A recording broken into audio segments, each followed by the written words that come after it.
Before we can understand faith, we need to understand the promise behind it. The story of Abraham isn't just about belief. It's about a God who binds himself to a man through a sacred, blood-bound commitment. This video explores the miracle of faith, not as a human achievement, but as a divine gift rooted in covenant. To grasp the depth of that miracle, we begin with a foundational question. What is a covenant?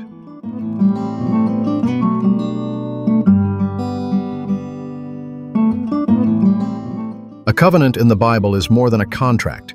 It's a sacred bond initiated by God, rooted in promise, and sealed in relationship. Unlike human agreements that depend on mutual negotiation, biblical covenants often begin with divine grace and are upheld by God's own faithfulness. The Hebrew word for covenant, beret, literally means to cut, pointing to the ancient practice of sealing covenants with sacrifice. Whether it's God's promise to never flood the earth again, his pledge to bless all nations through Abraham, or his commitment to write his law on human hearts, covenants reveal a God who binds himself to his people, not because they are worthy, but because he is faithful. In the ancient world, covenants were often sealed through a dramatic ritual, the cutting of animals and the passing between their divided pieces. This act symbolized the seriousness of the agreement, essentially saying, "May I become like these animals if I break this covenant." In Genesis 15, God instructs Abraham to prepare such a scene, but then something extraordinary happens. God alone, represented by a smoking firepot and flaming torch, passes through the pieces while Abraham sleeps. This cutting ceremony gives rise to the Hebrew phrase, karat beret, literally, to cut a covenant, and reveals that biblical covenants are not just spoken promises, but blood-bound commitments, often initiated and upheld by God himself.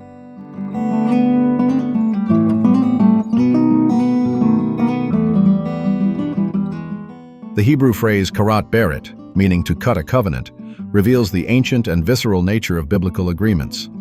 Rather than simply signing a document, covenant-making often involved the cutting of animals and walking between their divided pieces, a ritual that dramatized the seriousness of the promise. The phrase itself reflects this practice. Karat means to cut, and beret means covenant.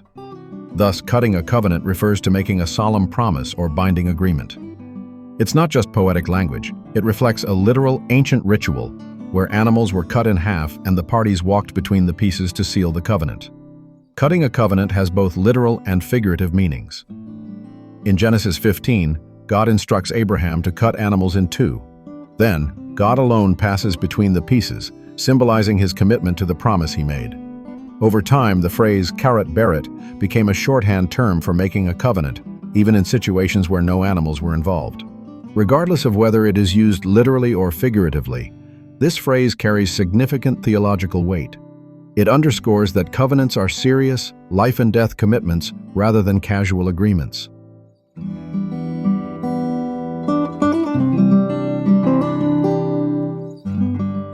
God's covenant with Abraham was not a mutual agreement negotiated between equals. It was a unilateral promise initiated and guaranteed by God alone. In Genesis 15, while Abraham lay in a deep sleep, God passed through the cut animals by himself, symbolizing that the fulfillment of the covenant rested entirely on his faithfulness. There were no conditions Abraham had to meet, no obligations he had to fulfill to secure the promise. This covenant was non-contingent.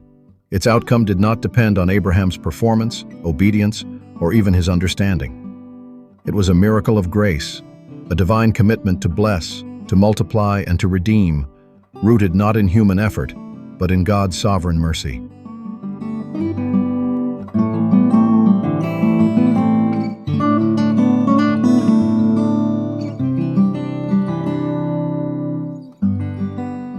In Romans 4, Paul presents Abraham as the prototype of justification by faith. He argues that Abraham was declared righteous before he was circumcised, meaning his right standing with God was not based on ritual, law, or performance, but on belief in God's promise. Circumcision, Paul says, was a sign and seal of the righteousness Abraham already possessed by faith. Romans chapter 4, verse 11. This distinction is crucial. Abraham's faith was not the result of obedience, but the response to grace. Paul uses this to show that righteousness is available to all, Jew and Gentile alike, not through works, but through trusting in the God who justifies the ungodly. Because the covenant with Abraham was unilateral and non-contingent, God alone passed through the cut animals in Genesis 15. Paul's argument implies that even Abraham's faith was a gift, not a prerequisite. His belief wasn't a condition God required, but a miracle God supplied. The faith that justified Abraham was itself evidence of divine initiative. And more than that, Abraham's resilience, his ability to hope against hope, to trust when circumstances contradicted the promise, was also sustained by grace.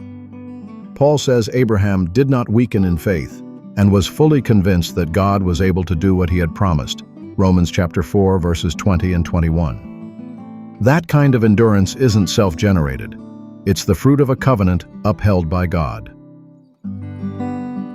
So while circumcision was the outward sign of Abraham's covenant identity, his faith was the inward sign of God's covenantal work. It was not the cause of the promise, but the echo of it. In Paul's theology, faith is not a ladder we climb. It's a flame lit by God's torch. Abraham believed because God had spoken, and he endured because God remained faithful. That's the miracle of faith. Not that we reach for God, but that he awakens trust in hearts that would otherwise falter.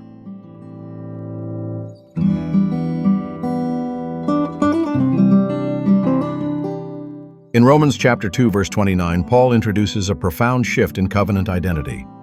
A person is a Jew who is one inwardly, and circumcision is a matter of the heart, by the Spirit, not by the letter. With this phrase, circumcision of the heart, Paul reframes the physical sign of the Abrahamic covenant as a spiritual reality. No longer is covenant membership marked by external ritual alone, but by an internal transformation wrought by God's Spirit. This isn't just metaphor, it's theological revolution. Paul is saying that true belonging to God's people is not about lineage or law, but about a heart cut open by grace. Circumcision of the heart means that God himself performs the inward surgery, removing hardness, awakening faith, and sealing identity. Just as God alone walked through the pieces in Genesis 15, he alone initiates and sustains this transformation. The Spirit doesn't just mark us, he reshapes us. In this light, Abraham's faith wasn't merely a response, it was the result of divine incision. His resilience, his hope against hope, his unwavering trust, all were signs of a heart already touched by grace. Paul's term invites us to see faith not as a badge we wear, but as a wound we carry, a sacred cut that says, "You belong to me."